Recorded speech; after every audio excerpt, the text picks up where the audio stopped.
My name is Samuel Carver. I, 42 years old, and I have one of the most important jobs in the world. No, I'm not a president or a scientist trying to cure cancer. I'm something else entirely. I'm a cross between a doctor, a historian, and a soldier. I'm a monster hunter. It's not a job you find on the internet or in a help wanted ad. You don't go to school for it. It's no uniform or official badge. But make no mistake, this work is real and dangerous, okay? And most people will never even know it exists. I grew up in Orange County, California, okay? You know, surfboards, palm trees, traffic, and strip malls, okay?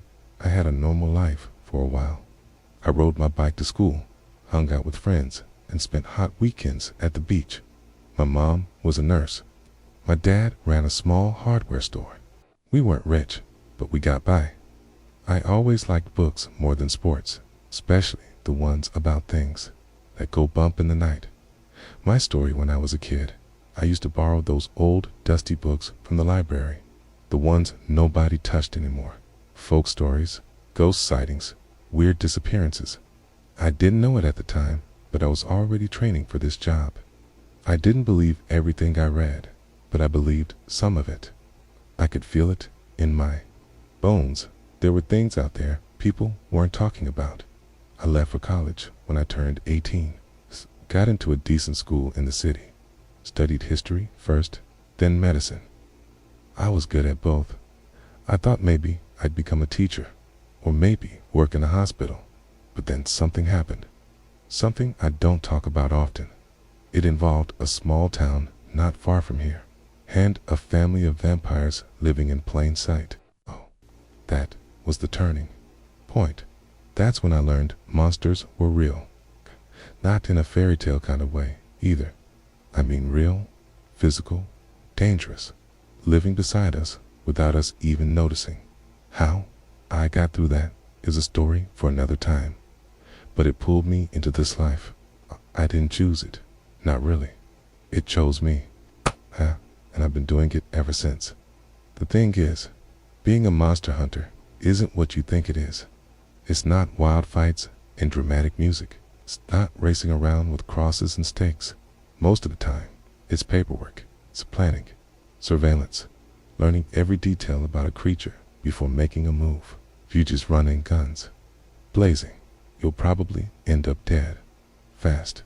I've survived 20 years by being careful, by learning, by remembering, right? I've been haunted by things I can't forget, okay? So I started writing this journal. Stories from the job, okay?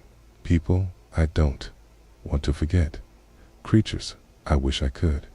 Rules I've picked up along the way. If you're reading this, maybe it'll help you too. This journal will serve as a documentation of my life, my work, my failures, my lessons, and the monsters I've faced. When I finally hang it up, when I retire from the field for good, I'll leave it with the Institute. Somewhere deep in the archives, it'll sit, maybe gathering dust, or maybe someone like me will find it and learn something that saves their life. My name is Samuel Carver, okay? And I hunt what goes bump in the night. These are my stories. My first mission, one of my earliest missions, wasn't one that was assigned to me. I chanced upon it by accident. I was maybe 5 years into the job at the time. Still green by some standards, but I knew how to keep myself alive, and I wasn't afraid of walking into dark places. I was deep in the Appalachian Mountains, tracking something whose name I couldn't pronounce, some old spirit with roots in Cherokee myth, something that moved between trees faster than any animal should. I never ended up finding it, by the way. Got sidetracked. That happens more often than you'd think. It was customary back then, and still is, for hunters to check in with ranger stations or fire lookouts when passing through national parks. Not just for safety, but because most of the rangers are in on the joke, so to speak. They know what we are. They know what we do. Most of them don't ask too many questions, and in return, we keep them informed if something strange is happening. In their territory, I have a lot of respect for those guys. People think they just hand out trail maps and deal with lost hikers. They do a hell of a lot more. They're the first line of defense when it comes to monsters. Whether the public knows it or not, a lot of these rangers have seen things they'll never speak about. Things they don't want to believe were real. Station I stopped at was small, more of a wooden lodge tucked between trees than anything official looking. It had a wraparound porch, a stone chimney, and 2 flags out front, one for the state, one for the Forest Service. When I walked up, I expected a short chat, maybe a few handshakes, then I'd be on my way. But the second I opened the door, I knew something was wrong. Inside, the air was still, heavy, like people had been holding their breath for too long. There were a few rangers inside, standing near the main desk. They looked tense, alert, but what drew my eye first wasn't the minute, was the couple in the middle of the room. A man and a woman, sitting on the floor near a pile of folded blankets. The woman was sobbing, not crying sobbing. Her face was buried in her hands, her shoulders shaking hard enough that she couldn't keep still. The man had one arm around her, trying to hold her together, but I could tell he was struggling himself. His face was pale, his jaw locked so tight it looked painful. He wasn't crying, but he wasn't okay. One of the rangers spotted me.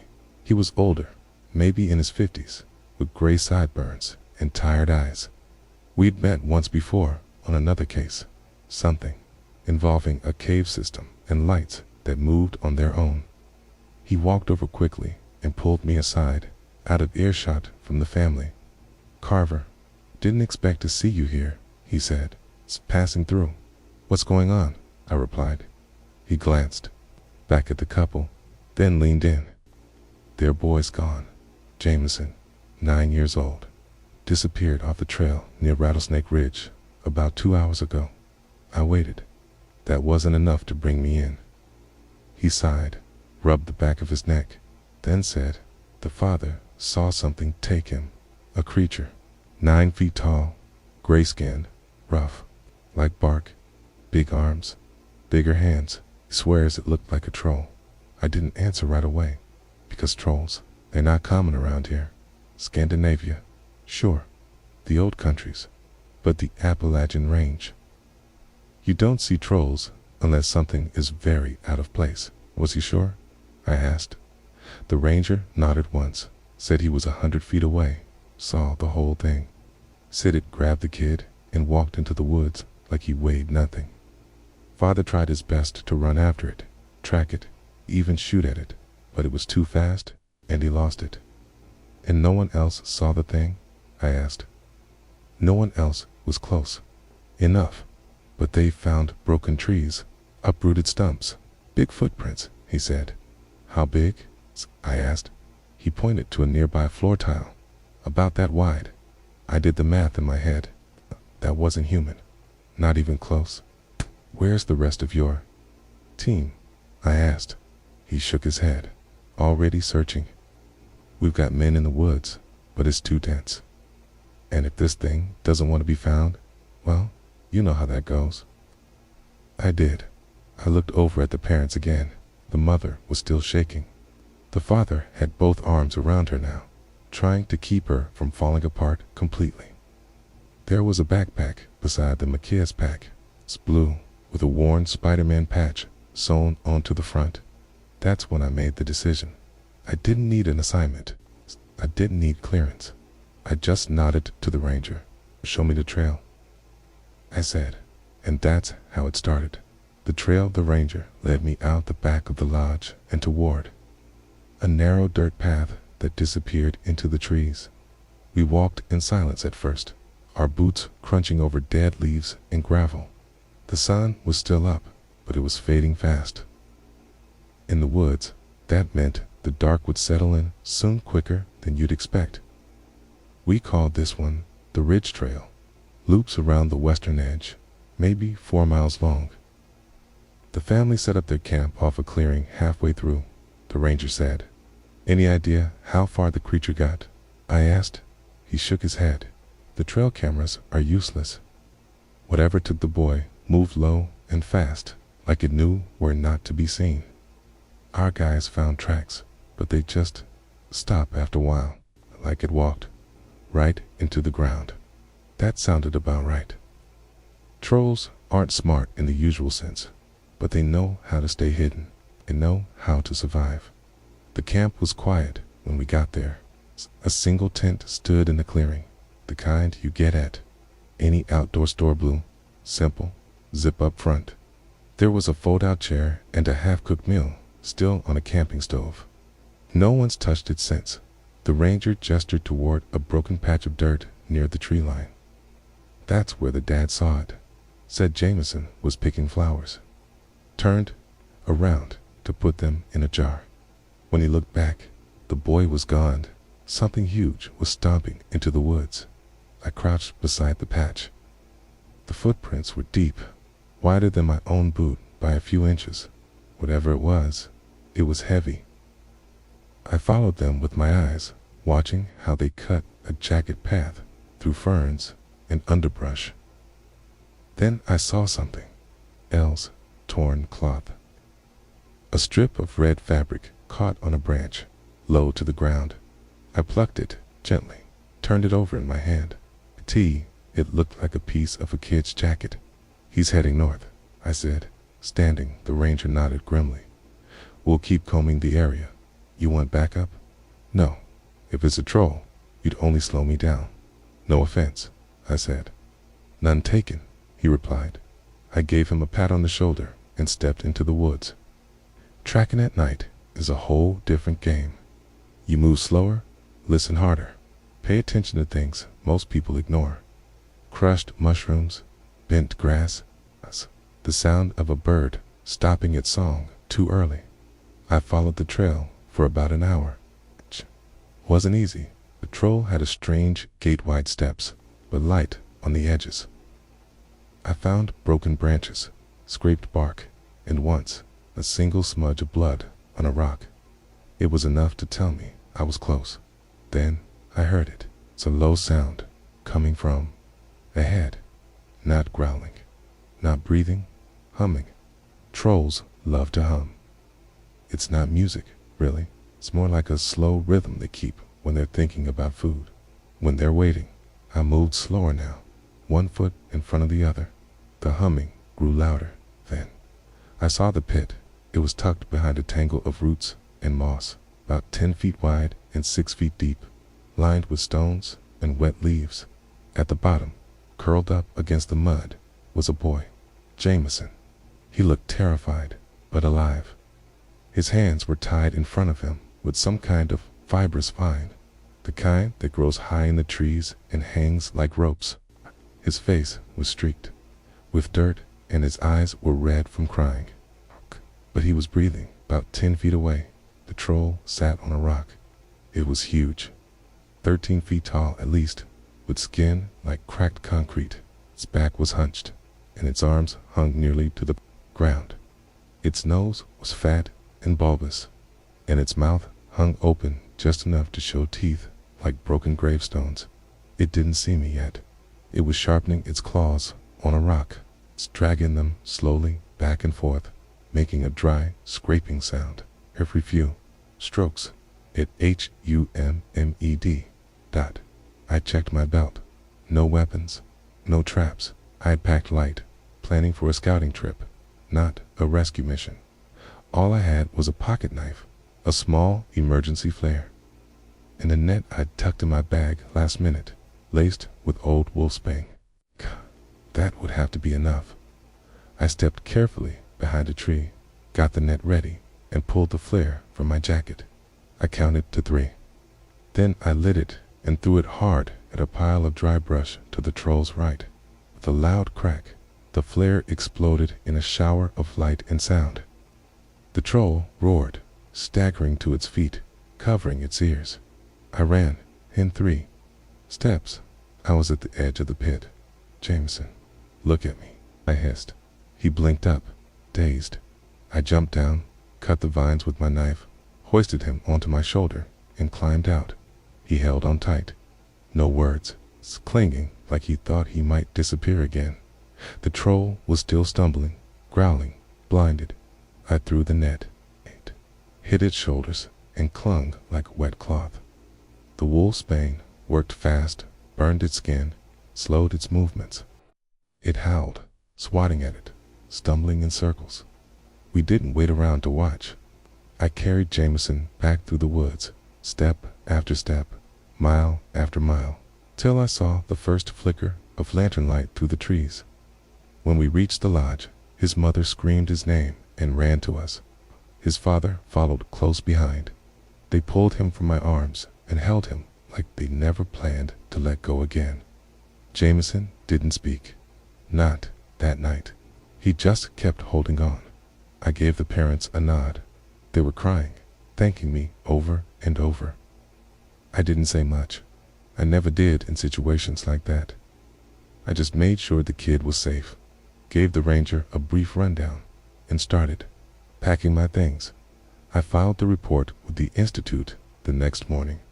I told them everything about the troll, the boy, the pit, and the woods. I left nothing out. They weren't thrilled. Technically, I had broken protocol. I wasn't supposed to engage without clearance, and I definitely wasn't supposed to go in without backup. The institute has rules about these things, and for good reason. Hunters who go off mission tend not to come back. I got sanctioned for it. Slap on the wrist. Not suspended, but close. I hated it, but I lived with it, 'cause the important part wasn't what I did, was what I found. Trolls don't belong in Appalachia. They just don't. That's not their range. One showed up here.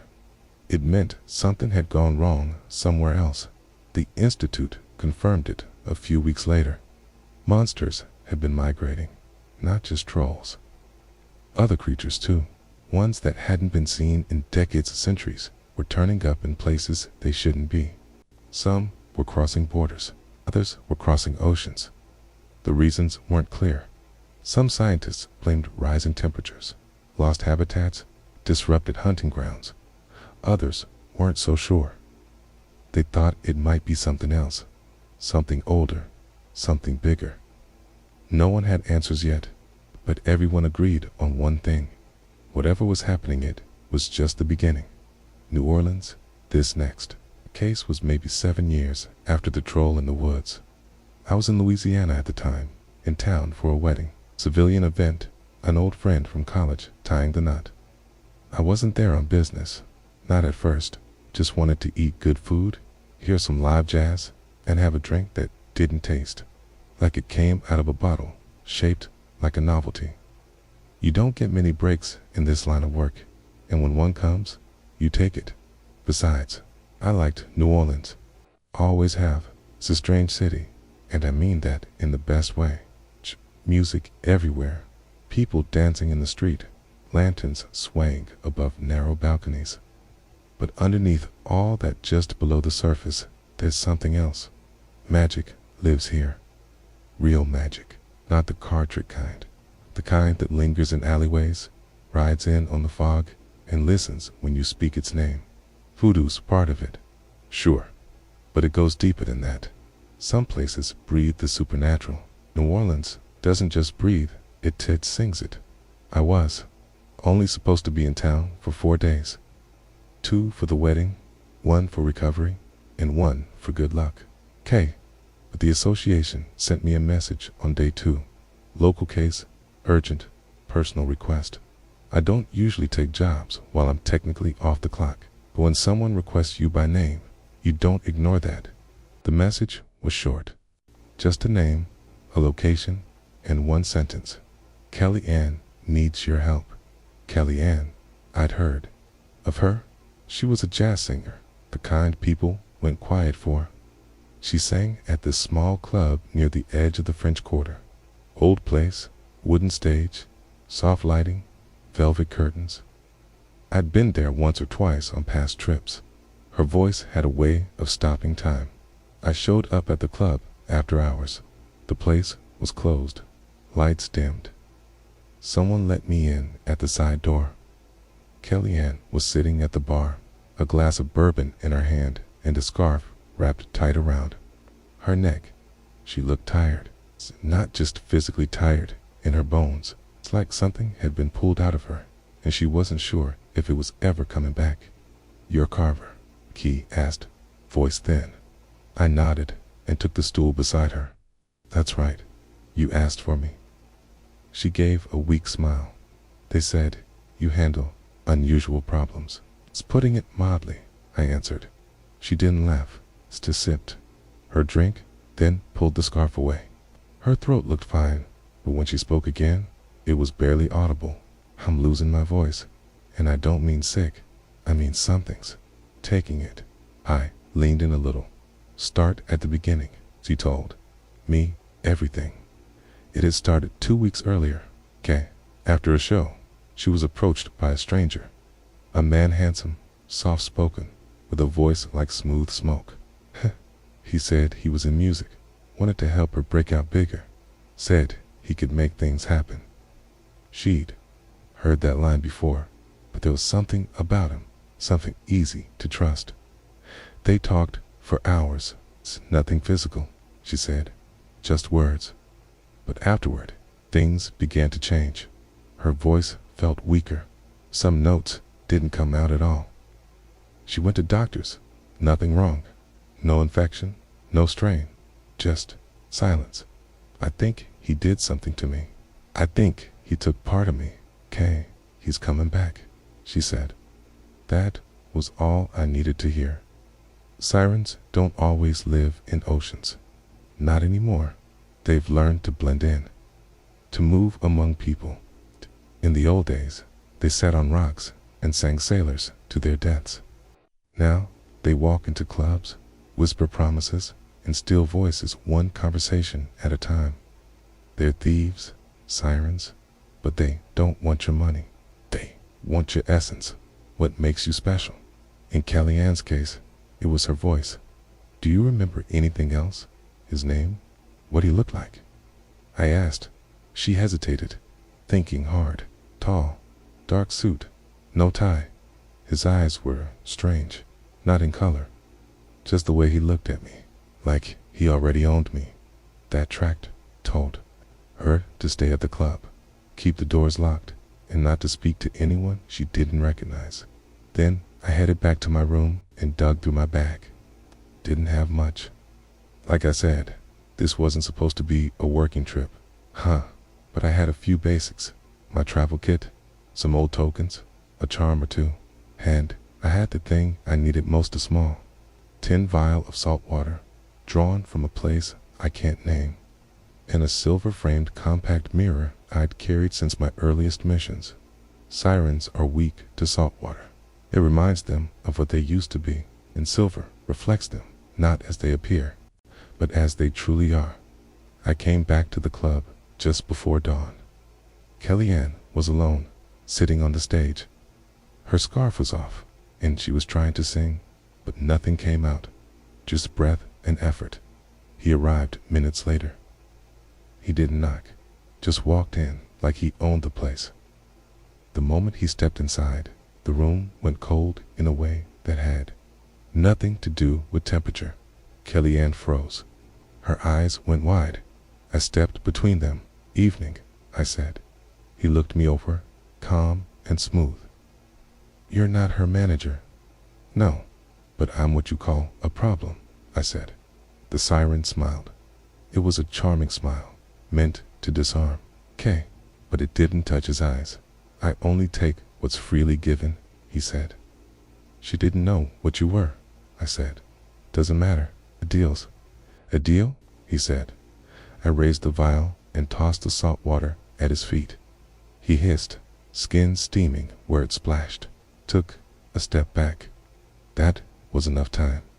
I held up the silver mirror and spoke the verse, an old tune, one I'd learned decades ago, passed down by another hunter who got too close to a siren and lived to warn others. The siren stumbled. His image flickered. The illusion peeled away. What stood before me wasn't a man anymore. It was thin, long-limbed, with black eyes and fingers like eel bones. He tried to lunge, too slow. I slammed the mirror into his chest. and he vanished in a crack of sound and scent like salt and rotting lilies. It was done. I filed the report with the association 2 days later. They marked the siren as neutralized, then flagged the region for increased monitoring. Louisiana has always been a hotspot, but lately, things have been heating up. Creatures showing up more often, and not always where you'd expect them. They didn't reprimand me this time technically. I was assigned. But they did send a follow-up note asking how I managed to banish the siren without a full kit. I didn't reply. Some things don't translate well into files. Kellyanne made a full recovery. Within a week, she was back on stage. I stopped by the club before leaving town and caught her show. Her voice was clear, again strong, smooth, effortless. The kind of voice that made the whole room quiet down just to hear it float. After the set, she found me at the bar. She didn't say anything at first, just looked at me, nodded once, then wrapped her arms around me in a hug. A real one, the kind that says more than words ever could. Then she kissed me on the cheek, smiled, and said, "Thank you, Sam." I tipped my hat, said goodbye, and walked out into the night. Some jobs stick with you. That one did. Hot country. The next case took me farther south than I'd ever been before. Hot country. Flat and wide and open. The kind of place where the sun feels closer to the ground than it ought to be. Dry dirt roads, endless fields. People planted corn and wheat here. Worked the same land their fathers and grandfathers had worked before them. The simple life is all these folks have. They rise with the sun, eat early, fix what's broken, and rest only when everything's done. There's not a lot of noise or nonsense. No one's chasing what are markings fame or fortune. They live quiet, rooted lives. Weddings happen in backyards. Babies are born in the same houses their parents were raised in. You grow up with the land, grow old with it too. These people don't trust easily, and they don't complain. But when something threatens the land, when the soil they depend on turns strange, or starts to take instead of give, that's when even the toughest old farmer might come looking for help.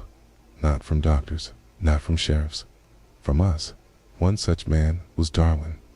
Darwin, he was older, 50s or 60s maybe, long frame, skin like cracked wood. He wore a white shirt tucked into faded jeans, a belt with a silver buckle, and leather cowboy boots that had seen more decades than I had. I met him out by his barn late afternoon.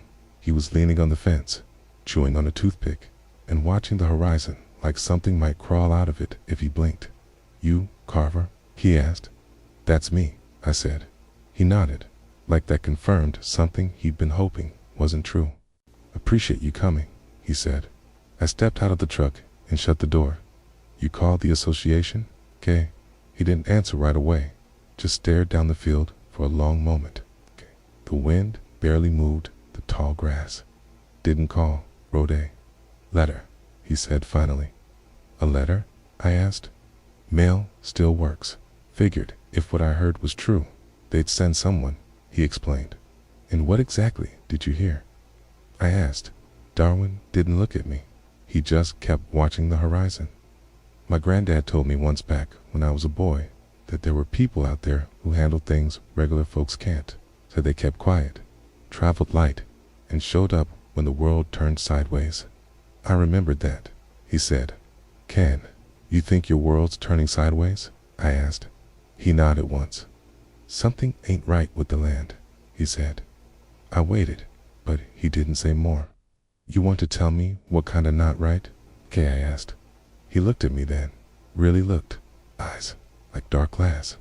Not scared, not even nervous, just tired.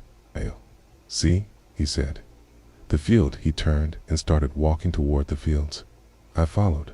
As we walked, I noticed little things, rows that should have been straight, but weren't. Patches of ground that looked burned, not black, but pale, like the life had been drawn out of them. Corn stalks that twisted in ways they shouldn't. "You don't use chemicals out here?" I asked. "No, just sun, water, and time," he said. And these marks? I asked. Ain't for me, he answered. We reached the edge of the main field, and Darwin stopped. There was a spot, dead center, where nothing grew. Perfect circle, maybe 20 feet across. The dirt inside it was cracked, dry, and gray. Showed up last week. Wasn't there before. Now it won't go away. Nothing grows in it. It's ground's wrong. He said. You try digging, I asked. Shovel snapped clean in two, he said. That got my attention. You think it's natural? I asked. Darwin gave me a flat look. Son, if I thought it was natural, I'd be drinking a beer on my porch and not talking to a man who looks like he lives out of his truck. Fair point. How long's it been like this? I asked. 8 days. Started with the dirt going pale. Then the livestock got jumpy. A couple of them ran off. Dog won't go near it, he said. I crouched by the edge of the circle, ran my fingers lightly over the soil. It felt dry, too dry, like it hadn't seen moisture in years, not just a week. Has anything come out of it? I asked. No, not yet, he said. That last part wasn't comforting. Right, I'll take a closer look, I said, standing up. Darwin didn't thank me, just nodded once again. That was his way. How he knew about us, I don't know. But I found that the older someone is, the more secrets they've dug up about this world. Some from books, some from whispers, and some just from paying attention. Darwin had seen something once, or someone had told him something, and he'd filed it away like a tool in a box, saving it for the day he might need it. That day had come, and now I was here. Darwin didn't like the word haunted. He called it plagued, said the land was sick, said it felt watched. I had heard that before, plenty of times. Most people dance around the word ghost until Dave got no other choice. That night, I stayed on the farm.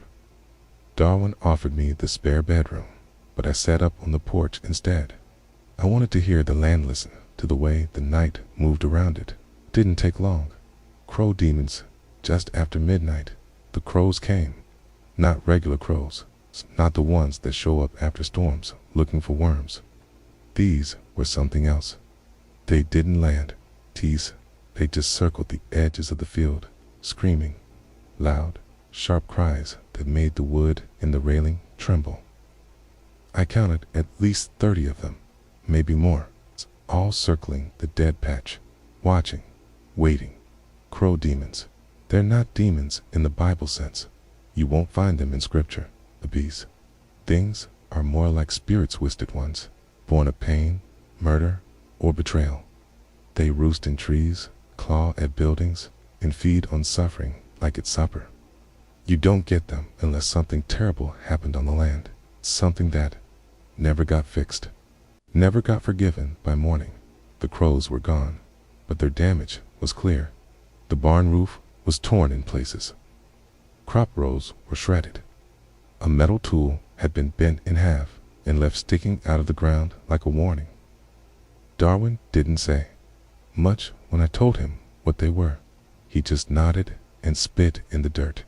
I figured the birds had been wrong since the frost, he said. I asked if he knew anything about the land's history. Not his time. Before that, he looked away, then back. This farm used to be something else, a plantation, way back. I found old records, once ledgers, names, dates, burned most of it. Didn't feel right keeping it, he said. I nodded. You didn't cause it, but the land remembers, and that was the root of it. Crow demons don't just show up. They're drawn to hurt that's been buried. This place had seen pain, and it had never been made right. So I set to work. I spent the next 3 days on the property. Didn't sleep much. Didn't leave the fields. I walked the perimeter with a compass, marking where the crows perched at night. I dug in certain places soft patches where the dirt felt warmer than it should. In one spot, near an old oak tree, I found a rusted chain buried under 6 inches of soil. That night, I started the ritual. Cleansing land isn't like cleansing a house. You can't just light some candles and say a few words. It takes real work, tools, knowledge, a whole lot of patience. I built a small fire near the center of the dead circle, added dried sage, some cedar chips, and the pieces I'd dug up. Bones, metal, bits of broken pottery. Artifacts from a time that still echoed too loudly in the soil. Then I began to chant. It was an old tongue, one I'd learned from a healer in Georgia years ago. Kind of words that sound like wind through reeds, that don't fit easily in the mouth. Weren't mine, not really, but they'd been passed to me, and I used them the best I could. The first night, nothing happened. The second night, the crows came closer. They screamed louder. Some even touched down on the edge of the circle, but they didn't cross the line. They couldn't, not with the fire burning and the chant still going. Darwin watched from the porch, shotgun on his lap. Not that it would have helped. On the third night, everything changed. Just before dawn, the crows dove, a full swarm, its black wings blotting the sky. I thought they might overwhelm the circle, but the fire surged. The ground shook. The artifacts burned bright and hot, and the scream the crows made as they were forced back hit didn't sound like birds anymore. It sounded evil. They scattered all at once, rising high and vanishing into the sky like smoke pulled into a chimney. And then there was silence. Real silence. The kind that presses against your ears because you didn't realize how loud everything had been until it stopped. The land exhaled. I stayed up until sunrise when the light touched the field. The dead circle was gone. In its place, green shoots had already started to rise. Darwin walked out slowly, boots crunching on dry grass. "That's it?" he asked. "That's it," I said. He looked like he didn't believe me. Then he looked at the field, at the green, and something shifted in his face. His jaw loosened. His shoulders dropped. "Thank you," he said. I packed up my things later that afternoon. The next day, he offered me a meal, a place to stay, a fresh bottle of something strong. I turned him down. I sent my report to the association the next day. I included the usual details, what I found, what I did, how I handled it. But I added a personal note at the end. I told them the truth. The crow demons weren't like the ones I'd faced years ago. They were more aggressive, smarter. They moved with purpose, like they knew what I was before I even stepped on the field. And that wasn't normal. I said what I've been thinking for a while, now that the creatures we deal with are changing. Year by year, decade by decade, they're getting stronger, meaner. The patterns are shifting, and I don't think it's random anymore. The association didn't argue. They didn't offer a theory either. Their only response was short and direct. Accelerate. Recruitment. Start training younger hunters. Now, prepare for a larger field presence in the next 10 years. Whether that move will be enough, or even the right one, only time will tell. Epilogue. Keep writing in this journal. As long as I've got ink and time and hands that can still hold a pen, I'll keep adding stories to these pages. God knows, I've got a few more in me, maybe even another decade if I'm lucky. The world hasn't stopped spinning, and the things in the dark haven't stopped moving, so I won't either. Not yet, but I'm not blind to the truth. I know I'm getting older. The sideburns have gone gray. The knees creak when the weather shifts. After a long run, it takes me a full day to feel right again. That wasn't the case 20 years ago. I used to bounce back faster. Now, I need ibuprofen and a nap. And yeah, retirement's on my mind. I think about it sometimes. It's late at night when the work is quiet and my gear's been put away. I imagine someplace peaceful, not too far from town. A small building with a front window, maybe a bell that rings when someone opens the door. I've always liked pizza. Back in college, There was this little joint right off campus. Greasy slices, cheap beer, sticky booths. We spent hours there talking about classes, life, and things we thought we understood. I think I'd like to open a place like that. Simple, warm, something steady. Maybe I'll call it Carver's. Maybe not. Doesn't really matter. What matters is I'm not done yet. There's still work to be done. Still things out there that need dealing with. And as long as I can do it, I will.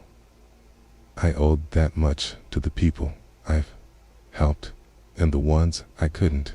And you, whoever you are, reading this journal, now remember something important.